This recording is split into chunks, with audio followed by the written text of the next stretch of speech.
اسلام کے غلبے کا وقت قریب ہے، جب حق کے غلبے کا وقت قریب آتا ہے،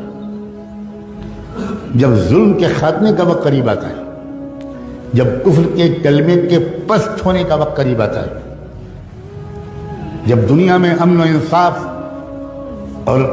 کلمہ توحید کے غلبے کا وقت قریب آتا ہے، تب اللہ تعالیٰ چھٹائی کا پروسیس شروع فرماتے ہیں۔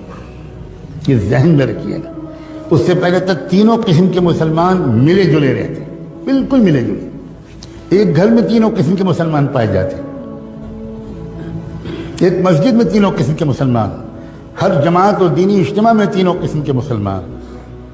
ہر نشست میں تینوں قسم کے مسلمان، سب کچھ سب ایک ساتھ ہوتا، ملے جلے رہتے کوئی۔ لیکن جب وہ وقت آتا ہے کہ جب اب دودھ الگ ہوگا اور پانی الگ ہوگا، جب اسلام کے غلبے کا وقت، میری بات کو غور سے سننا، بہت امید کے ساتھ اس مسجد میں میں نے یہ بات چھیڑی، بہت عظیم لوگوں کی طرف یہ مسجد منسوب ہے۔ ہم لوگ عام طور پر نعمتوں کی قدر زندگی میں نہیں کرتے، یہ ہماری مصیبت ہے۔ ہم کسی نعمت، کسی شخصیت کے قدر کے لیے اس کے انتقال کا انتظار کرتے ہیں۔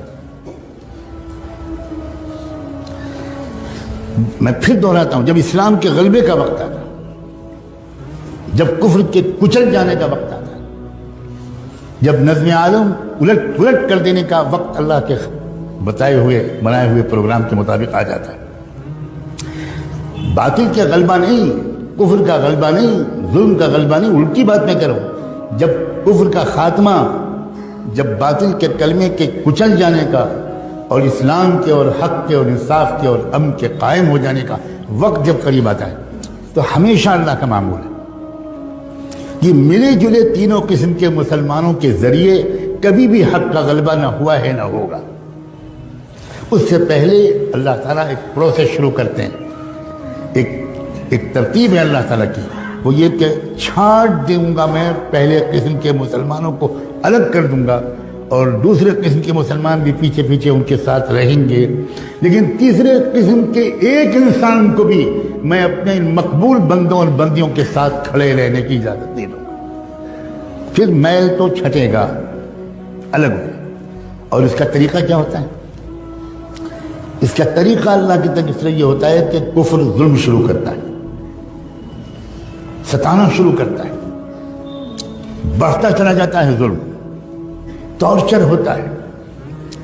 چلتے پھرتے مسلمانوں کو مارا جاتا ہے، جیلوں میں ٹھوسا جاتا ہے۔ یہ طریقہ ہے اللہ کا، یہ فلاں حکومت کر رہی ہے، فلاں حکومت کر رہی ہے، یہ ظاہری طور پر ہم کو اسباب کے اعتبار سے کچھ کام کرنا ہماری ذمہ داری ہے، لیکن میں سمجھا رہا ہوں یہ اللہ تعالیٰ کا ہمیشہ سے یہ سسٹم ہے۔ اُذِينَا مِن قَبْلِ أَن تَأْتِيَنَا وَمِن بَعْدِ مَا جِئْتَنَا، بنو اسرائیل کے لوگوں نے موسیٰ علیہ السلام سے کہا تھا کہ پہلے بھی ہم ذلیل سمجھے جاتے تھے، فرعون کے لوگ ہم کو دلتوں سے زیادہ بدتر سمجھتے تھے، ہمیں غلامی کی زنجیروں میں جکڑ رکھا تھا، آپ آئے، ہم نے آپ پر ایمان ہم نے قبول کیا، ہم نے آپ کا ساتھ دیا، اس کے بعد بھی وہی ظلم ہم پر ہو رہا ہے۔ وہ ظلم اور ظلم میں فرق تھا۔ چنانچہ موسیٰ علیہ السلام نے بعد میں جو جوابات دیے اور بعد میں اس قوم کی تاریخ نے جو مرحلے طے کیے، تو اس نے بتایا کہ بہت فرق تھا ان دونوں قسم کو ظلم میں۔ چھٹائی لازمی ہے، لِيَمْحِصَ اللَّهُ الَّذِينَ آمَنُوا لِيَمِيزَ اللَّهُ الْخَبِيثَ مِنَ الطَّيِّبِ، قرآن نے 20 جگہ یہ بات بیان کی۔ چھٹائی تب ہوتی ہے، یہ ایک بات میں تیسری چوتھی بار دوہرا رہا ہوں، جب اسلام کے غلبے کا وقت قریب ہوتا، اس وقت اللہ تعالیٰ یہ برداشت نہیں کرتے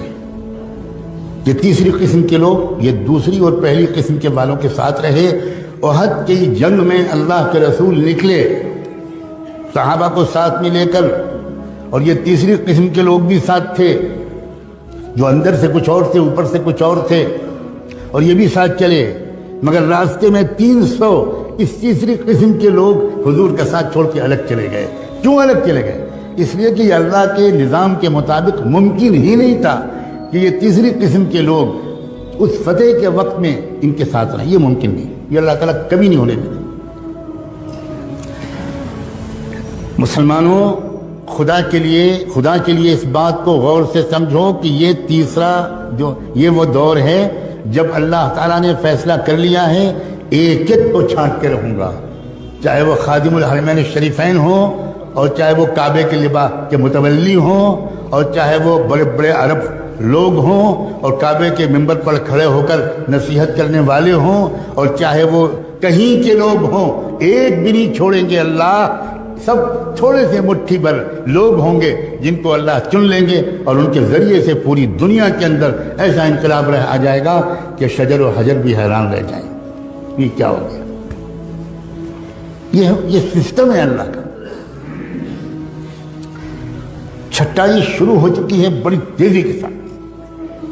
اور شروع بھی اللہ نے کہاں سے کی ہے چھٹائی؟ میرے منہ پر الفاظ نہیں آ سکتے کہ کہاں سے چھٹی ہوئی ہے۔ بدا الاسلام غریباً وسیعود غریباً کما بدا،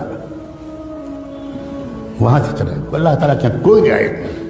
تم ہاشمی ہو، تم مطلبی ہو، تم مکی اور مدنی ہو، تم قریشی ہو، اور تم فلاں ہو، اور تم سعودی ہو، اور تم یہ ہو اور وہ ہو، ہم تمہاری اندرون کی باتوں کو جانتے ہیں۔ وَمَن يَتَوَلَّهُم مِّنكُمْ فَإِنَّهُ مِنْهُمْ۔ یہ دور، یہ عام دور نہیں ہے، یہ چھٹائی کا زمانہ ہے۔ آخری موقع ہے سنبھلنے کا، آخری موقع ہے توبہ کا، اور اپنی وفاداری کو ٹھیک کرنے کا۔ صرف ٹوپی پہن لینے کا نام بدلنا نہیں ہے، صرف کرتا پجامہ اور داڑھی کا نام بدلنا بالکل نہیں ہے۔ ہمیں جائزہ لینا پڑے گا کہ کیا ہم اسلام کے وفادار ہیں یا اپنی پارٹی کے وفادار ہیں، اپنی سیاسی پارٹی کے وفادار ہیں، اپنے لیڈر کے وفادار ہیں، اپنے پیٹ و شرمگاہ کے وفادار ہیں، اپنی ذاتی انٹرسٹ اور اغراض کے وفادار ہیں۔ قدم قدم پر ٹکراؤ ہوگا، قدم قدم پر ٹکراؤ ہوگا۔ ایک طرف تقاضا ہوگا اسلام کی وفاداری کا، اس میں ممکن ہے تکلیفیں آئیں، بالکل آئیں گی، بالکل آئیں گی، جیل بھی آئے گی، پھانسی بھی ہوگی، سزائے موت بھی ہوگی، فقر و فاقہ بھی ہو سکتا ہے، پتہ نہیں کیا کیا ہو سکتا ہے۔ یہ تو بالکل یقینی بات ہے کہ چھٹائی لازمی ہے، مگر عجیب بات ہے، یہ حالات اور یہ چھٹائی، خدا کرے اتنی ہی بات سے آپ سمجھ گئے ہوں، یہ انتہائی شاندار مستقبل کی علامت ہے۔ بات الٹی ہے۔ اگر اسلام کا غلبہ ابھی دور ہوتا، ابھی اس میں کئی صدیاں باقی ہوتی، تو میں پورے یقین کے ساتھ عرض کرتا ہوں اس مسجد میں بیٹھ کر کہ ابھی بھی وہ حالات نہ آتے، نہ یہاں آتے، نہ یورپ میں آتے، نہ امریکہ میں آتے، نہ عرب میں آتے، نہ مشرق میں آتے، نہ مغرب میں آتے، نہ شمال میں آتے، نہ جنوب میں آتے۔ ہر جگہ حالات اسی طرح کے آ رہے ہیں۔ یہاں آپ کوس لیجئے کہ ابھی فلاں کی حکومت ہے، اور باقی جگہ یہ تو خداوندی ایک نظام ہے، اور اس نظام کو دیکھ کر ڈر اور خوف، مایوسی اور پریشانی، اب کیا ہوگا، یہ لوگ کیا کر رہے ہیں، یہ حکومت کیا کر رہی ہے، آئندہ مسلمانوں کا مستقبل اس ملک میں کیا ہوگا، اسلام کیسے بچے گا، یہ سوالات ان کے ذہن میں آ رہے ہیں جو پہلے قسم کے مسلمانوں والی تربیت پائے ہوئے نہیں، یہ ان کے ذہن میں آ رہے ہیں۔ ورنہ جن کا ایمان مضبوط ہے، جن کا علم گہرا ہے، جن کی سمجھداری بہترین ہے، جو قرآن کو سمجھے ہوئے ہیں، جو اچھی صحبتیں پائے ہوئے ہیں، وہ اپنے وقت کو موبائل میں ضائع نہیں کرتے، انٹرنیٹ میں ضائع نہیں کرتے، بازاروں میں گھومنے میں ضائع نہیں کرتے، وہ سمجھداروں کے پاس بیٹھ کر سمجھداری کی باتیں سننے میں اپنا ایک ایک منٹ استعمال کرنے کی کوشش کرتے ہیں۔ ان کا بالکل الٹا خیال ہے۔ ان کا حال اس وقت کے حالات میں یہ ہے کہ ایسا لگتا ہے کہ اندھیرا بڑھ رہا ہے، جس کا مطلب یہ ہے کہ اب صبح روشن قریب ہے۔ بالکل الٹا تاثر ہے ان کا۔ ان کو فکر جانتے ہیں کس بات کی ہے؟ میں صاف کہنا چاہتا ہوں، پہلی قسم کے اس وقت جو ایمان والے ہیں، ان کو فکر یہ ہے کہ میرا بھی شرکت، میری بھی اس فتح والی مہم میں ہو پائے گی کہ نہیں ہو پائے گی۔ یہ فکر ہے، فتح تو ہوگی، الا ان نصر اللہ قریب۔ اس ملک کو بھی پہچاننا مشکل ہوگا، اس کے چپے چپے سے کلمہ توحید کی آواز آئے گی۔ یہ چمن معمور ہوگا نغمہ توحید سے، یقیناً، اس میں کوئی شک نہیں ہے۔ فکر جو ہے اس پہلی قسم کے لوگوں کو وہ یہ کہ میری شرکت، میری اولاد کی شرکت، میرے جگر کے ٹکڑوں کی شرکت، میرے شاگردوں کی شرکت، میرے دوستوں کی شرکت، میرے قریبی لوگوں کی شرکت اس مہم میں ہو پائے گی کہ نہیں ہوگی؟ ہم تو نہیں کان پکڑ کے نکال دیے جائیں گے، ہم تو نہیں محروم کر دیے جائیں گے کہ نہیں تم نہیں شریک ہو، تم اس قابل ہی نہیں، ہم تم کو خوب پہچانتے ہیں، ہم تم کو خوب پہچانتے ہیں۔ لا تخرجوا، کیا ہے وہ جو کہا گیا تھا ان منافقین سے،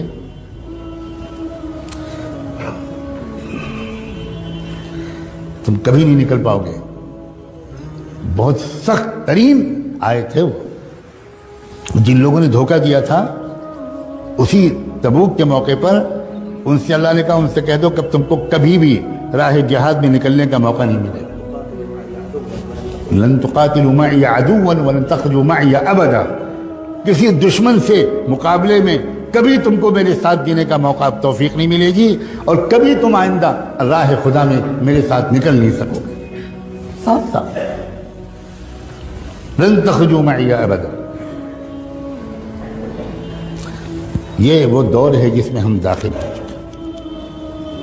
یہ بتانا ان فرض ہے، اس لیے عرض کر رہا ہوں خدا کے لیے اس بات کو واقعی ایک آگاہی سمجھیں، اسی لیے میں نے وہ دوسری آیت پڑھی تھی فَفِرُّوا إِلَى اللَّهِ إِنِّي لَكُمْ مِنْهُ نَذِيرٌ مُبِينٌ، بھاگو اللہ کی طرف۔ بھاگتا تو آدمی اس وقت ہے، اور بھاگنے کو اس وقت کہا جاتا ہے جب معاملہ ایمرجنسی ہو، ارجنٹ ہو، وقت کم ہو، اس وقت کہا جاتا ہے۔ تب اللہ تعالیٰ نے قرآن میں فرمایا فَفِرُّوا إِلَى اللَّهِ، بھاگو اللہ کی طرف، وقت کم ہے۔ انی لکم منہ نذیر مبین، محمد حضور سے کہا گیا کہ یہ کہو کہ میں تم کو صاف صاف آگاہ کرنے کے لیے آیا ہوں، آگاہ کرنا، وارننگ دینا، بتانا کہ آگے کیا ہونے والا ہے، منزل آخری کیا ہے، راستہ کیا ہے، یہ وہ دو